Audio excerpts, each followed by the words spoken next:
Bonjour à toutes et à tous. L'insuffisance cardiaque reste aujourd'hui un défi majeur de santé publique, tant par sa prévalence croissante que par la complexité de son parcours de soins. Entre avancées thérapeutiques et gestion des comorbidités, comment optimiser au mieux la prise en charge de nos patients? C'est ce que nous allons voir ce soir. Je suis le Dr Antoine Spagna, médecin généraliste et directeur médical de deuxièmeavis.fr. Je suis ravi de vous retrouver pour ce 14e webinaire destiné aux professionnels de santé, organisé par deuxièmeavis.fr. Pour approfondir ce sujet, nous avons le privilège ce soir de recevoir le professeur Damien Lojart. Professeur, vous êtes PUPH au sein du groupe hospitalier Lariboisière Saint-Louis à Paris et vous avez une vaste expertise. Vous coordonnez le centre de compétences des maladies rares ainsi qu'une unité d'expertise dédiée à l'insuffisance cardiaque. Vous êtes très investi dans la vie institutionnelle puisque vous êtes trésorier de la Société française de cardiologie. Vous présidez la commission recherche. Vous êtes aussi chercheur au niveau de l'unité INSERM U942. Vous avez publié des centaines d'articles ces 10 dernières années.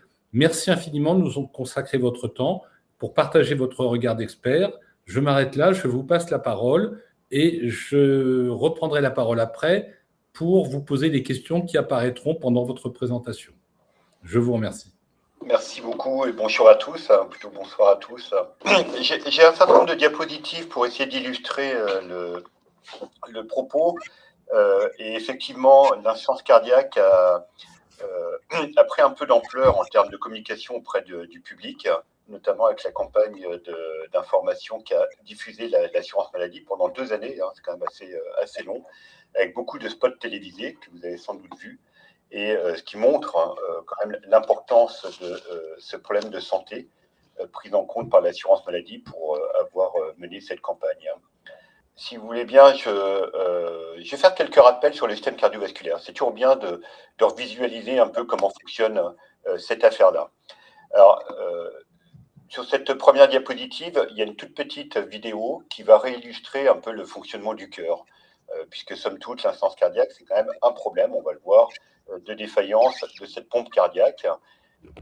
Donc, le cœur est constitué de 4 cavités, avec l'oreillette gauche qui va recevoir le sang qui vient des poumons. Après, ça passe dans le ventricule gauche, vous voyez là, et hop, le ventricule gauche, qui est la partie la plus musclée du cœur, va éjecter le sang directement dans l'aorte et ça part dans les différents organes.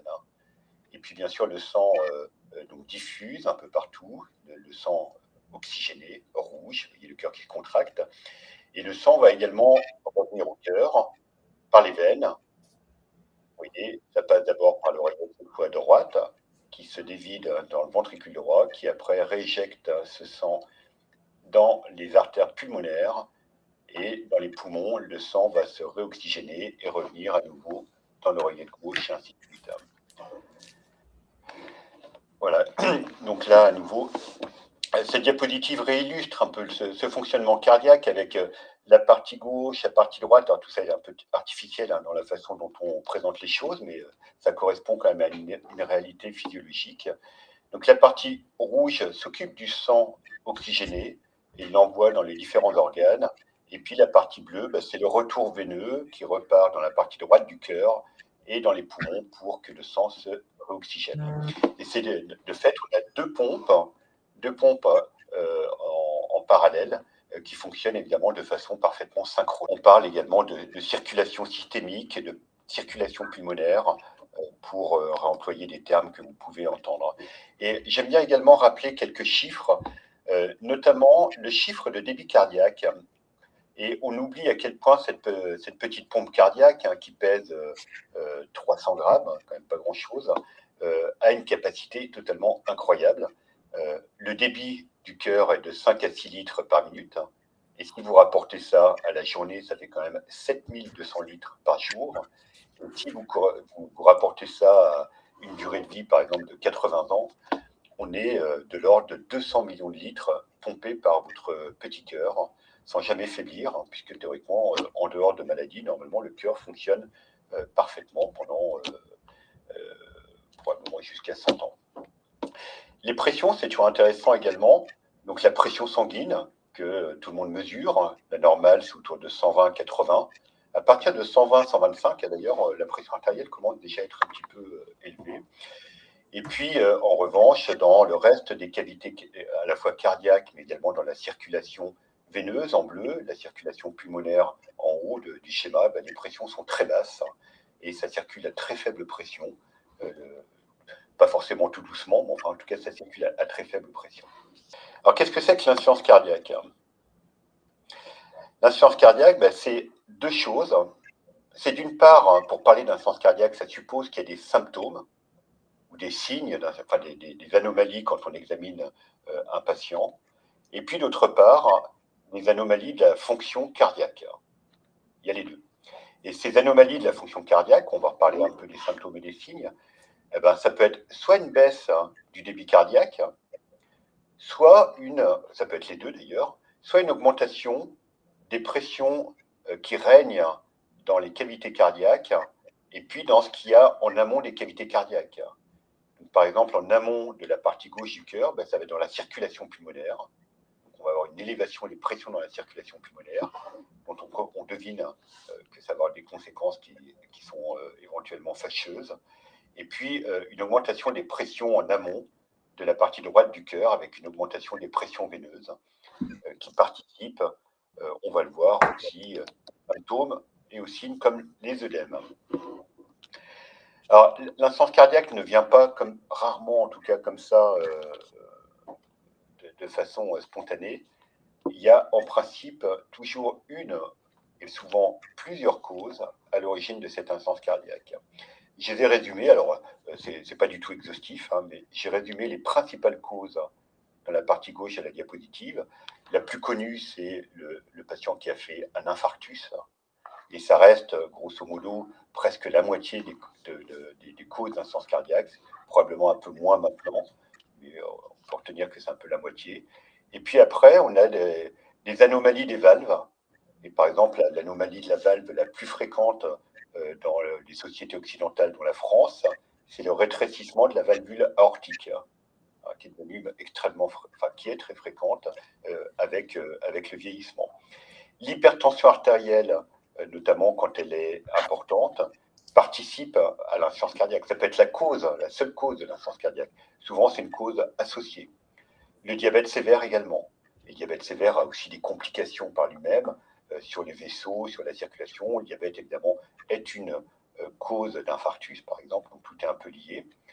L'alcool a une toxicité sur le muscle cardiaque, de même que certaines chimiothérapies. Et par exemple, la plus cardiotoxique, ce sont les anthracyclines, qui est la chimiothérapie la plus utilisée pour le cancer du sein. Le cancer du sein, c'est quand même le cancer le plus fréquent chez les dames. Et c'est également les anthracyclines, c'est la chimiothérapie la plus utilisée dans les lymphomes, qui est le cancer le plus fréquent chez les adolescents. Donc c'est un problème. Et puis il y a également tout un tas de cardiomyopathies, c'est-à-dire des maladies du muscle cardiaque d'origine génétique. Alors, évidemment, on ne va pas détailler tout ça, mais on pourra en parler dans les discussions. Il y a les cardiomyopathies dilatées, les cardiomyopathies hypertrophiques, l'amylose, par exemple, dont vous avez peut-être entendu parler, fait partie de ce spectre des cardiomyopathies. Et puis enfin, à côté de ces causes responsables des anomalies de fonctionnement du cœur, et puis à la fin de l'apparition des symptômes et de l'insuffisance cardiaque, on va souvent retrouver des facteurs aggravants. Et notamment, lors de ce qu'on appelle les décompensations, qui nécessitent souvent une hospitalisation, on retrouve des facteurs aggravants ou des facteurs déclenchants, comme on dit, qui peuvent être, alors bien sûr, l'absence ou le défaut d'observance d'un traitement médicamenteux, le défaut d'observance des règles diététiques, par exemple l'excès d'apport de sel, les infections respiratoires, la survenue d'arythmies, et notamment de la fibrillation atriale, qui est l'arythmie de très loin la plus fréquente. Et puis après, il y a plein d'autres facteurs aggravants, comme le fait de manquer de fer, de manquer de globules rouges, d'avoir une thyroïde qui fonctionne mal, etc. Alors là, c'était des toutes petites vidéos, mais on ne va pas les faire passer parce que ça va être trop compliqué, mais qui était assez intéressante. Alors, d'une part, à gauche, c'était pour vous montrer des images d'échographie cardiaque, et puis à droite, des images d'IRM, qui sont les deux examens morphologiques que tout le monde prescrit et fait pour préciser, quantifier les anomalies de fonctionnement cardiaque. Et c'était pour vous montrer qu'on peut avoir une insuffisance cardiaque avec un cœur qui est très élargi, qui se contracte très mal, mais à l'inverse, on peut également avoir une insuffisance cardiaque avec un petit cœur, plutôt hypertrophié, qui se contracte bien, mais qui va présenter des anomalies de remplissage, à savoir, par exemple, un défaut de... je donne souvent l'image de la comparaison entre un ballon de baudruche, comme on l'a en fête foraine, qui se gonfle très simplement, qui se remplit très simplement, par rapport à un ballon, par exemple, soit un pneu, soit un ballon de foot, un ballon de rugby, qui nécessite une forte pression pour le gonfler.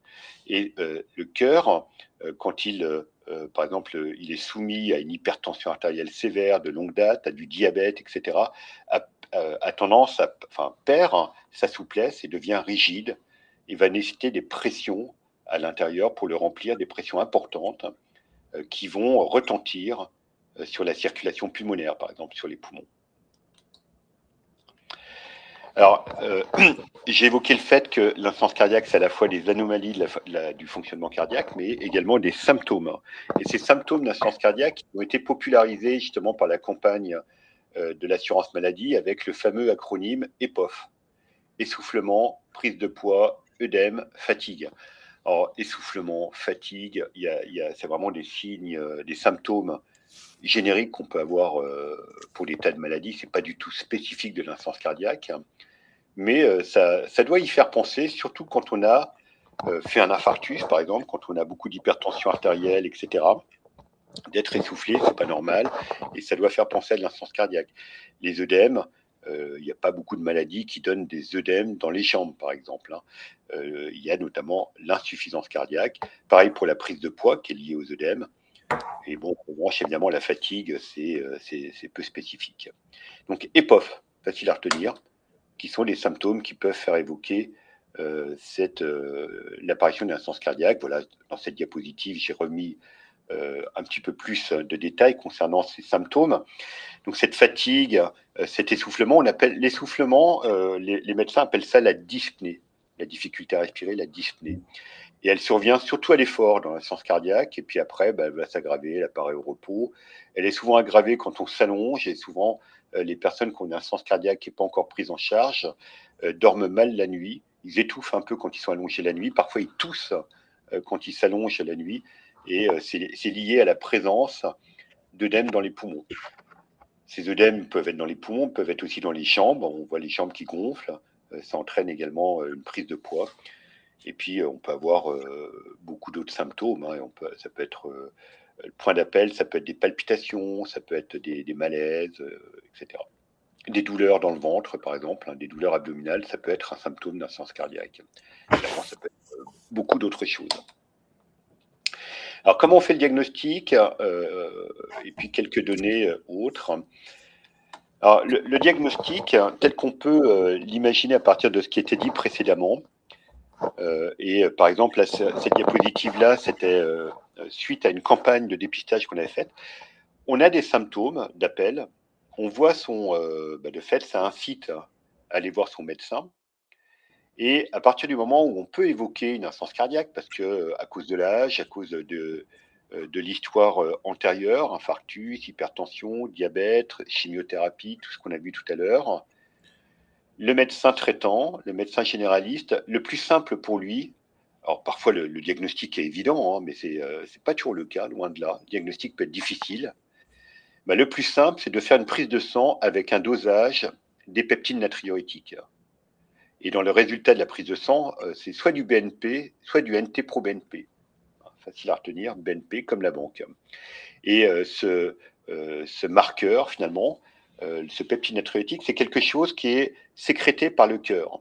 Et ça n'est sécrété et renvoyé dans le sang par le cœur que quand le cœur est malade. Quand il n'y a pas d'insuffisance cardiaque, le taux de BNP ou de NT-proBNP est normal. Il n'y en a pratiquement pas dans le sang. Donc à partir du moment où ce taux augmente et devient important, il y a des valeurs seuil, on doit évoquer évidemment une insuffisance cardiaque. Et à partir de là, évidemment, on déclenche toute une batterie d'examens pour rechercher les anomalies de fonctionnement du cœur dont on parlait. Donc ça va être l'électrocardiogramme, l'échographie cardiaque en première intention, Et puis après, ça peut être une IRM cardiaque, il y a d'autres examens qu'on va faire. Alors, quelques données. Est-ce que c'est fréquent l'insuffisance cardiaque? Est-ce que c'est grave? Quelle catégorie de patients ça touche préférentiellement? Alors, c'est fréquent. C'est la raison d'ailleurs pour laquelle l'assurance maladie a fait une campagne d'information, puisque la prévalence, c'est-à-dire à l'instant T, le nombre de personnes qui ont de l'insuffisance cardiaque, c'est de 1 à 2%. Donc, c'est quand même très fréquent. Je vous rappelle, par exemple, pour l'hypertension artérielle, on est à des chiffres autour de 30%, mais 1-2%, c'est quand même, vous faites le compte, ça fait beaucoup de personnes en France, et ça augmente avec l'âge. Et tous les ans, il y a à peu près 100 000 nouveaux cas par an, et il y a près de 200 000 hospitalisations par an. Pour vous donner un ordre d'idée également par rapport à d'autres maladies cardiovasculaires, les infarctus, c'est à peu près 80 000 par an. Les AVC, c'est autour de 120 000 par an. L'âge moyen de ces patients-là, il est élevé. Alors, ça veut pas, il y a des patients très jeunes, il y a des patients très vieux, et l'âge moyen est quand même important puisque c'est c'est plus de 75 ans. Il y a encore un peu plus d'hommes que de femmes, mais on a tendance à rejoindre l'équilibre entre l'homme et la femme au fil des années. Et puis, évidemment, on retrouve beaucoup de ce qu'on appelle les comorbidités, notamment l'hypertension et le diabète, comme on l'a compris, puisque c'est des causes d'insuffisance cardiaque, c'est des causes de maladies cardiovasculaires. Donc on les retrouve évidemment. On retrouve également l'insuffisance rénale, qu'elle soit due à une hypertension ou au diabète d'ailleurs, très fréquemment, mais on retrouve aussi souvent par exemple de la BPCO, parce que beaucoup de ces patients-là ont fumé. On va retrouver par exemple une obésité importante chez un certain nombre de ces patients-là, etc. Et les hospitalisations, c'est quelque chose qui est assez récurrent malheureusement. Quand un patient a une insuffisance cardiaque déclarée et qu'il a eu une première hospitalisation pour décompensation, le taux de redécompensation, de réhospitalisation est quand même assez fréquent. On arrive à des taux, vous voyez, de 15 à 20% par an. Alors évidemment, ça dépend, c'est pas obligatoire. Ça dépend des anomalies cardiaques, de la gravité de l'insuffisance cardiaque. Évidemment, ça dépend de l'observance au traitement, etc.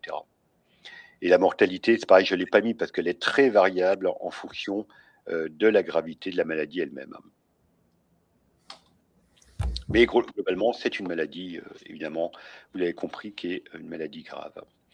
Alors, les complications de l'insuffisance cardiaque, alors en dehors éventuellement de décéder de façon prématurée, eh bien, ça donne des symptômes quand même qui peuvent pourrir la vie quotidienne. Et donc, beaucoup de personnes qui ont de l'insuffisance cardiaque vont avoir une qualité de vie qui est quand même altérée, plus ou moins, bien sûr, mais altérée, au point parfois de perdre un peu une partie de sa vie sociale dans ses activités et dans ses activités quotidiennes.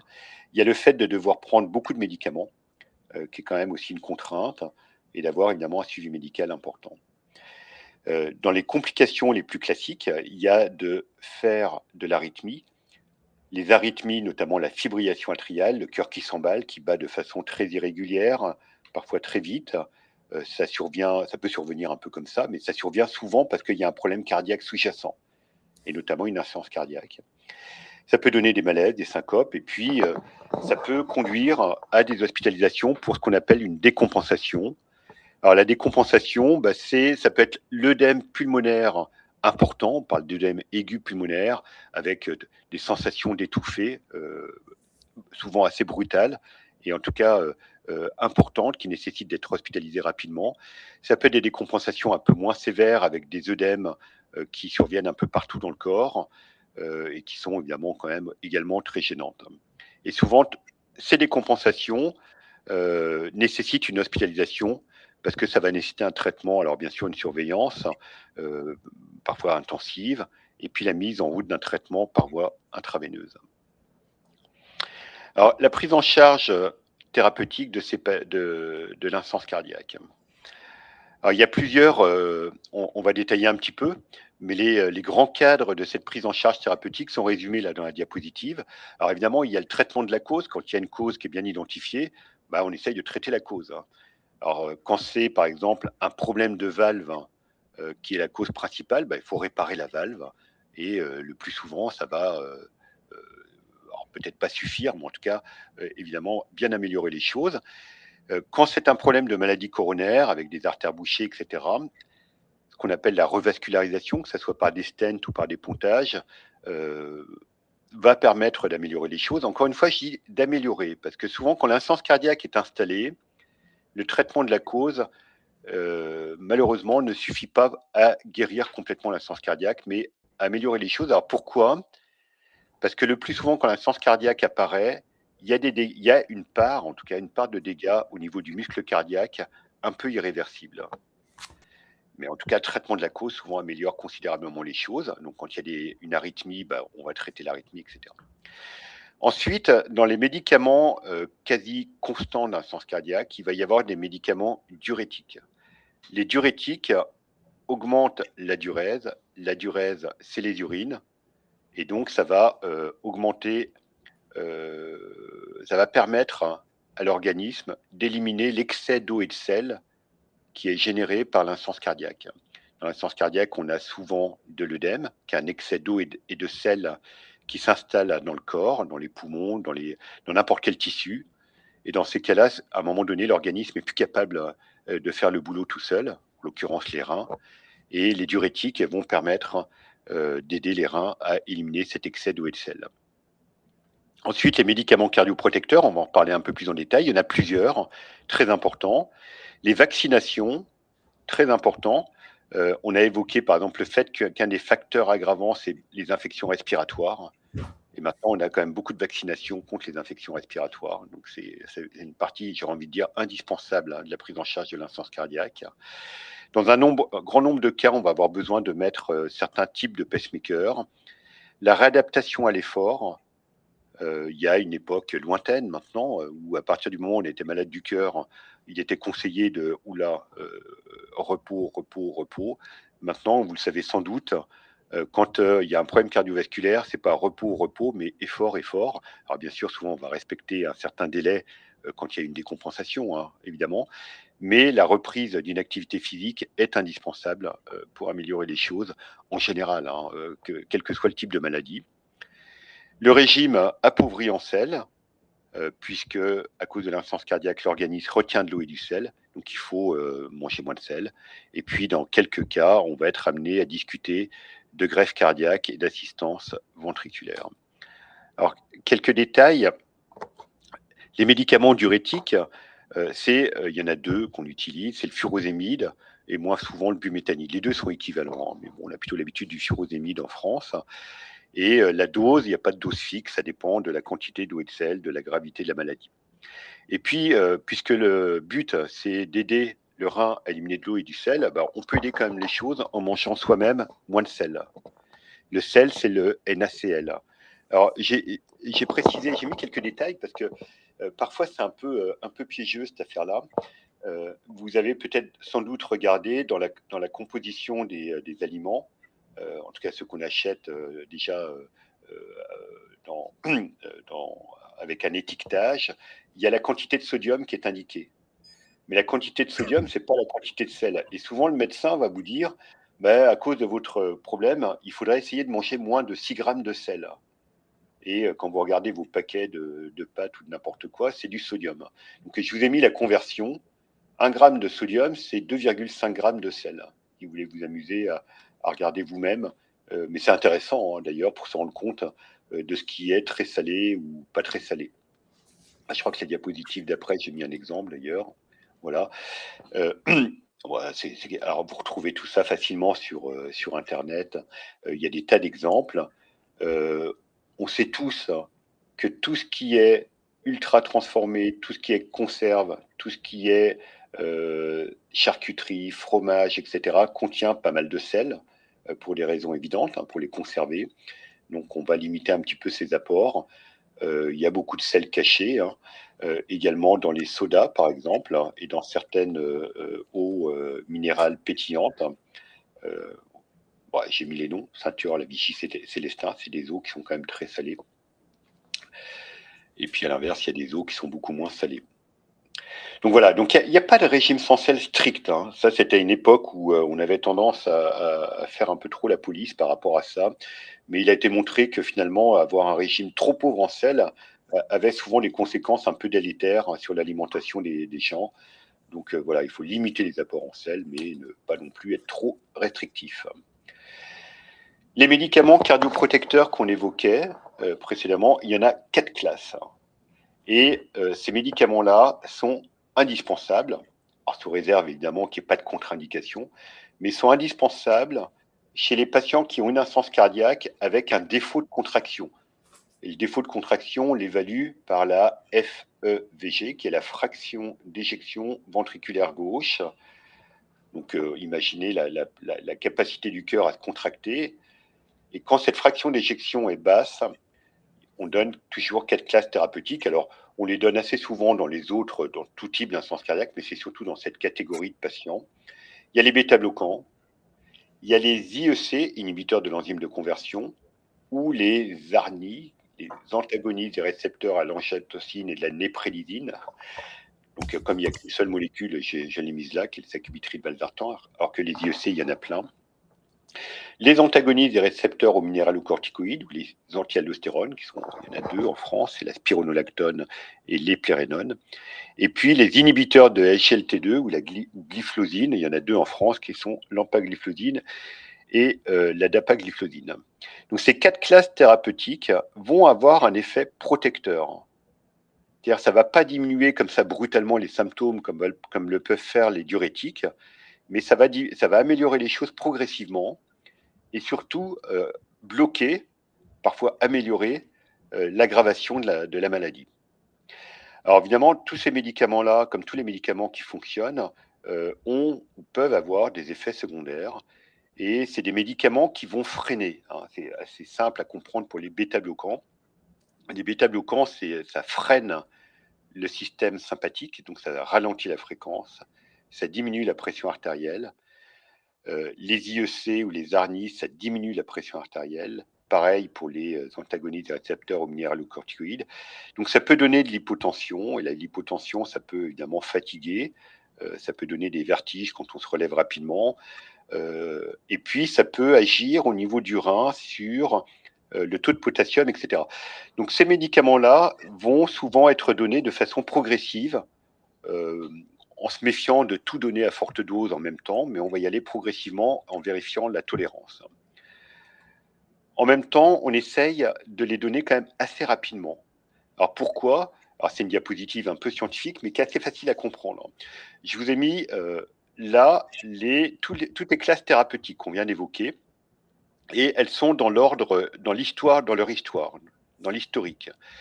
Alors on va oublier la digoxine, mais là on reprend par exemple les IEC, les bêta-bloquants, IEC plus bêta-bloquants, ARNI plus bêta-bloquants, IEC plus bêta-bloquants plus antagonistes des récepteurs aux minéralocorticoïdes, et puis finalement les 3 plus les inhibiteurs de SGLT2. Et vous voyez l'effet je parle de la mortalité, je ne parle même pas des symptômes ou autres. Et ça, c'est la diminution en termes relatifs qu'on obtient avec toutes ces classes thérapeutiques. Donc sur la mortalité, on diminue pas de moitié, mais de 60% le risque de mourir prématurément avec ces classes thérapeutiques. Donc c'est pas rien, si vous voulez. Donc c'est très important. Et souvent, on dit également, par exemple, pour une personne de 70 ans qui a de l'insuffisance cardiaque, quand on lui met ces 4 classes thérapeutiques, on va lui faire gagner 6 à 7 années de vie. Donc c'est quand même assez considérable.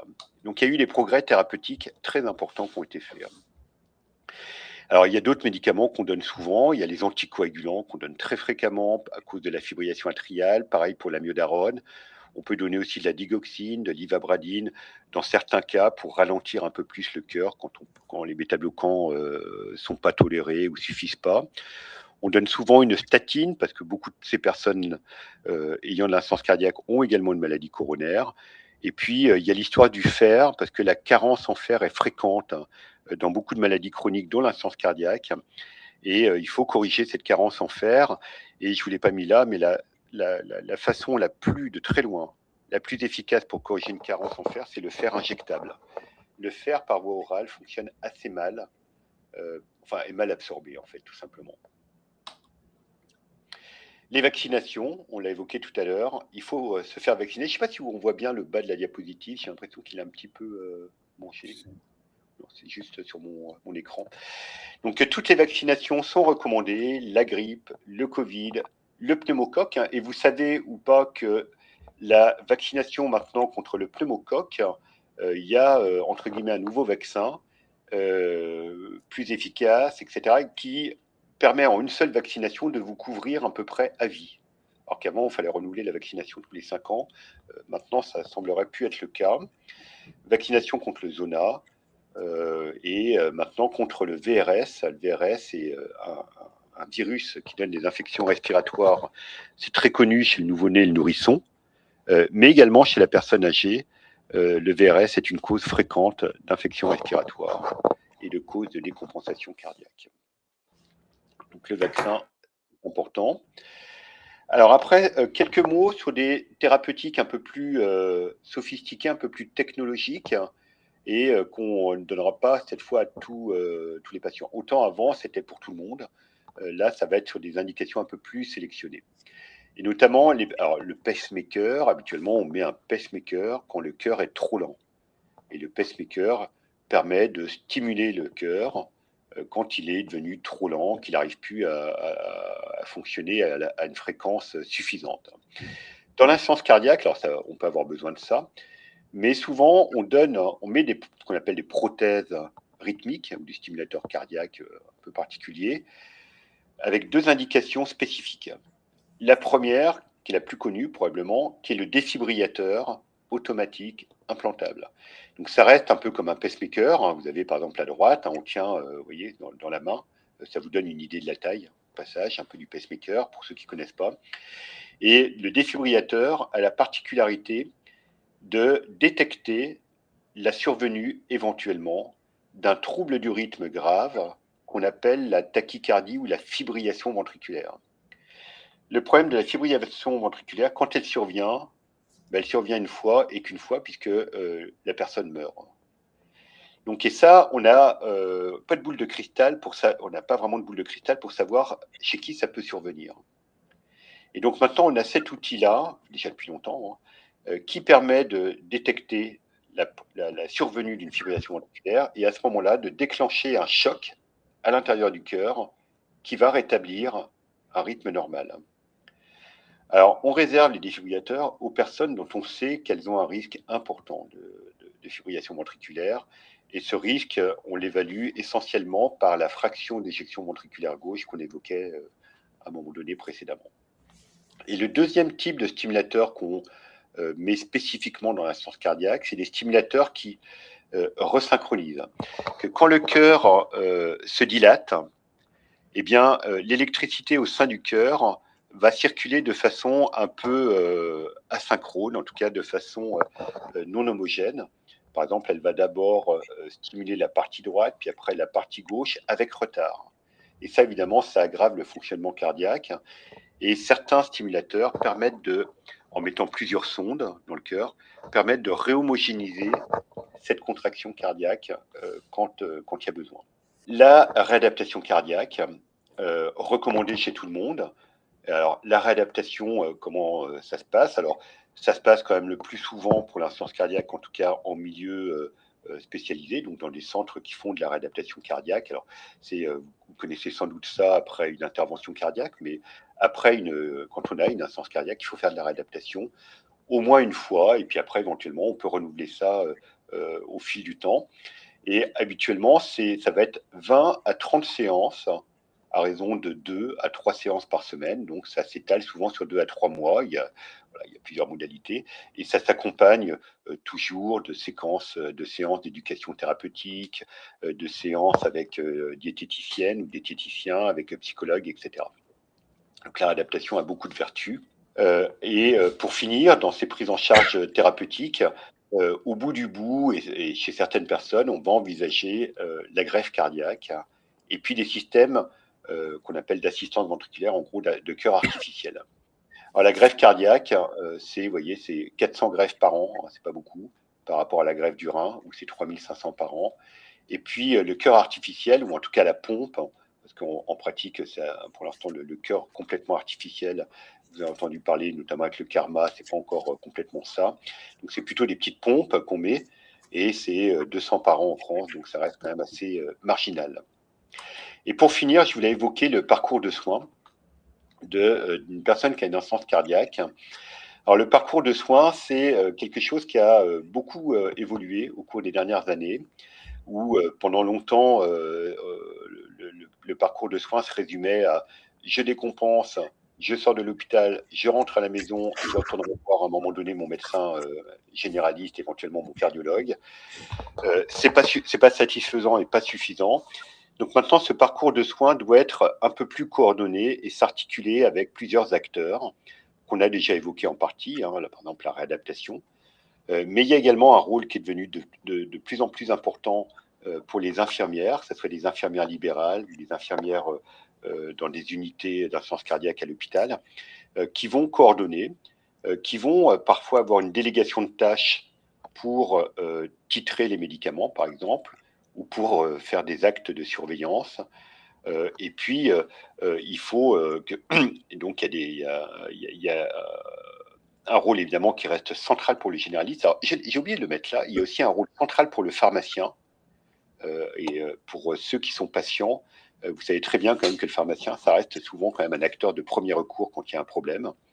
Et puis, le cardiologue.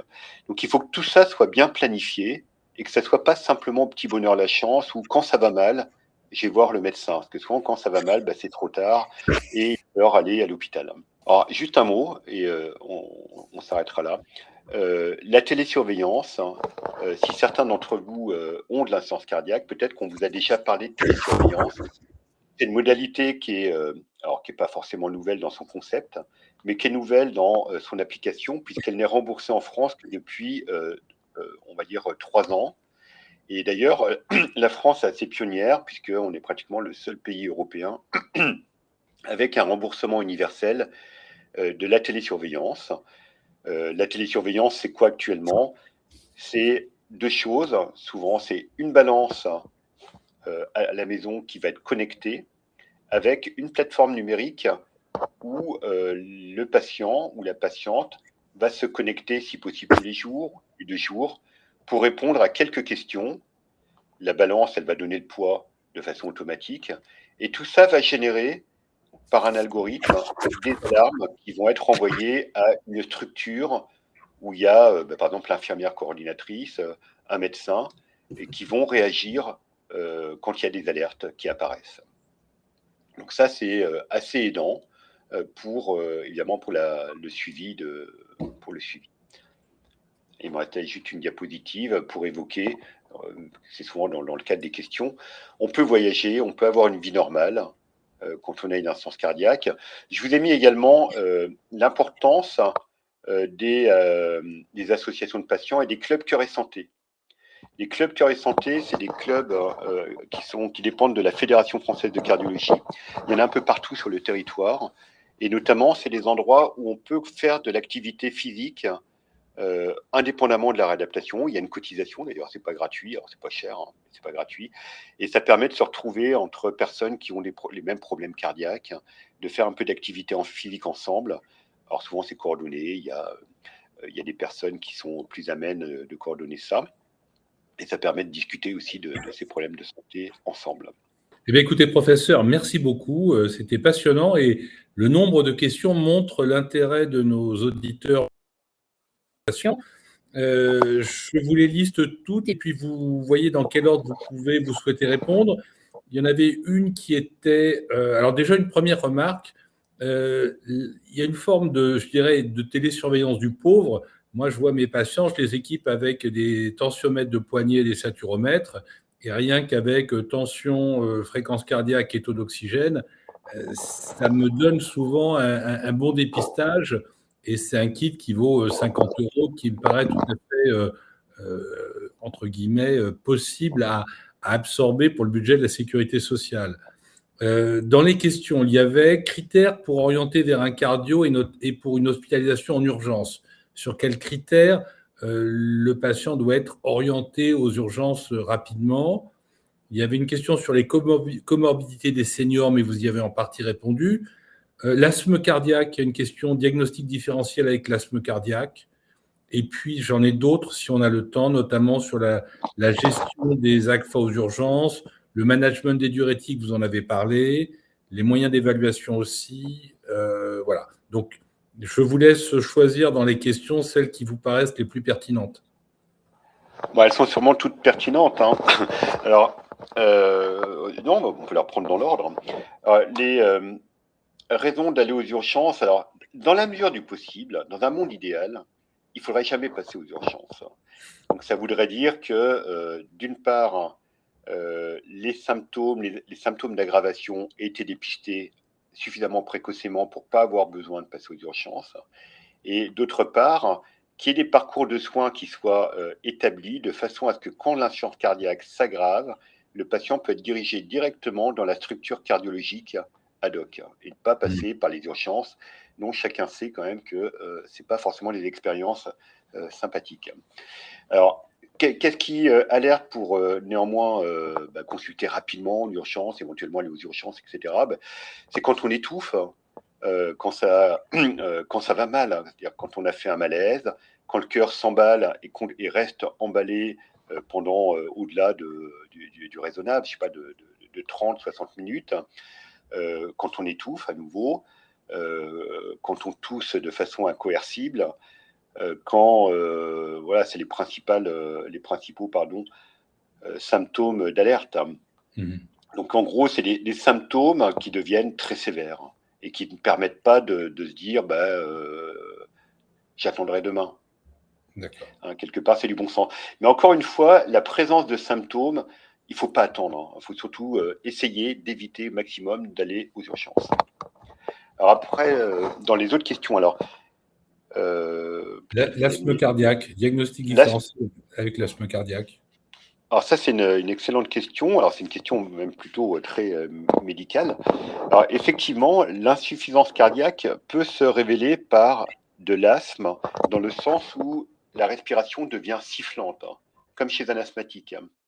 Alors pourquoi ? Simplement quand il y a de l'œdème dans les poumons, l'œdème peut entourer les petites bronchioles qui sont à ce moment-là un peu comme pour un asthme, un peu spasmé, et ça fait siffler. Alors habituellement, ce qu'on a l'habitude de dire, c'est qu'on ne devient pas asthmatique après 60 ans. Donc à partir du moment où vous avez quelqu'un qui a une respiration sifflante après 60 ans, enfin c'est arbitraire, hein, mais qui n'était pas connu comme asthmatique avant, c'est de l'insuffisance cardiaque. D'accord. Alors dans les autres questions, redites-moi. Il y avait une question sur les AGFA aux urgences, mais je pense qu'il faudrait peut-être un webinaire spécial sur les AGFA pour pouvoir répondre effectivement à ce type de questions. Le management du diurétique, vous y avez répondu, je trouve. Et les moyens d'évaluation hémodynamique, je pense qu'effectivement, c'était dans votre présentation. Il y avait les comorbidités les plus inquiétantes chez les seniors. Alors, les plus inquiétantes, ce qui est le plus inquiétant, c'est quand on cumule les comorbidités en réalité. Après, ça va dépendre de la sévérité de la comorbidité. Avoir une hypertension artérielle légère, bon, c'est pas grave en soi. Avoir une hypertension artérielle sévère, c'est embêtant. Donc en fait, c'est impossible à répondre tout à fait à cette question-là, mais faut retenir, ça va être l'insuffisance rénale quand elle est déjà évoluée. Ça devient un vrai problème parce que le rein, s'il fonctionne mal, il élimine encore plus mal l'eau et le sel, donc on comprend bien. Certaines hypertensions artérielles très sévères résistantes sont un gros souci parce que quand vous avez un cœur malade qu'on peut plus et que derrière il y a des chiffres tensionnels qui restent élevés, évidemment ça fait très mauvais ménage. D'avoir des maladies respiratoires, évidemment c'est un gros problème aussi puisque c'est la double peine en termes de respiration. On pourrait décliner comme ça un certain nombre. Également, les troubles Canbou, puisque vous êtes connecté à ça, mais les troubles neurocognitifs sont également un gros problème. Enfin, c'est vrai pour beaucoup de maladies. Voilà. D'où l'importance de parcours de soins. Et j'imagine l'observance des patients multitraités, où là, effectivement... Ouais. Bon, écoutez, merci encore, professeur, pour ce webinaire qui était très particulièrement intéressant. Merci à vous toutes et à vous tous pour votre participation. Merci bien sûr à toute l'équipe de deuxièmeavis.fr qui a organisé ce webinaire avec tout son professionnalisme.